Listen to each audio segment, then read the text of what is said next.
უზენაესმა სასამართლომ სრულად საფუძვლოდ არ ჩანიშნა სხდომა მაშინ, როდესაც სამოქალაქო საპროცესო კოდექსის 218 მუხლით პირდაპირ ვალდებულია სასამართლო, რომ როდესაც მხარეებს შორის მიმდინარეობს მორიგება, უზრუნველყოს და არა მხოლოდ მიმდინარეობს, არამედ ისედაც უზრუნველყოს მხარეებს შორის დავა დამთავრდეს მორიგებით.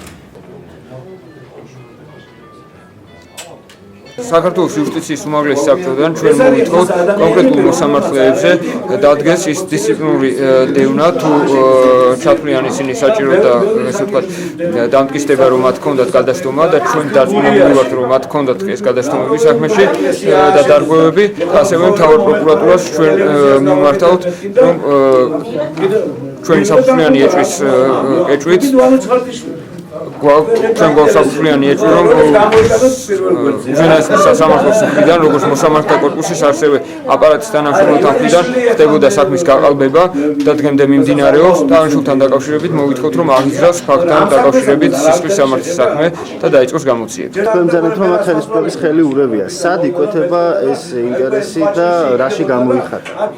ინტერესი იკვეთება იმაში, როგორც ეგარ მოგახსენეთ, რომ კონკრეტულად წილი გადაცემულიყო ქალბატონ მარინა ვასილევა ხარაბაძეს და ჩვენ არ მიგვეცვა მისთვის ის თანხა, რასაც ის ითხოვდა. ანუ ამ შემთხვევაში უზენაესმა სასამართლომ ჩვენ მოგვისპო რეალურად ესე ვთქვათ გზა იმისკენ, რომ ჩვენ მხარესთან მოვრიგებოდით. ჩემი იქ მისვლის შემდეგ მოხდა ეს ამბები, რაც მოხდა. ჩამოერთვა მის მეპატრონეს ეს ტელევიზია, გადაეცა მის მოდავე მხარეს ისე რომ ერთმანეთ არ შეახვედრეს, არც დაასწრეს და ამის შემდგომ მოდავე მხარეს, ვისაც გადაეცა ტელევიზია, მან ესე იგი იქვე გაყიდა ეს და იყიდა ვიღაცა და ასე ვთქვათ, მესამე ხელში გადავიდა ეს ტელევიზია. ბატონო, ტელევიზიის ახალი დამფინანსებლების რიგებში მოიაზრებოდა თუ არა, იქნებოდა თუ არა ვანო ჩხარტიშვილი.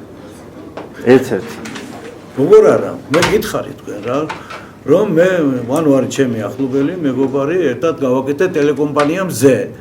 ვიცი მესმის საკითხვის არსი და გაინტერესებთ ეგ ამბავი და მითხრენო თქვენს უკან ხო არ დას, რატო დადგებოდა უკან, მე მასთან ერთად გავაკეთე ტელევიზია თხოვე მის დიდ ინტერესებში გურიის ტელევიზია ახლა ამ თვალსაზრისით დაარიყო. აქ ჩემი ინტერესები უფრო მეტი იყო ვიდრე მისი, მაგრამ თქვენ როგორც გინდათ ისე ჩათვალეთ რა ნომბოში. მარტო ვანო არ იყო რამდენიმე ადამიანი რომელიც დამეხმარებოდა რომ შეგვექმნა ერთი ნორმალური კარგი ტელევიზია.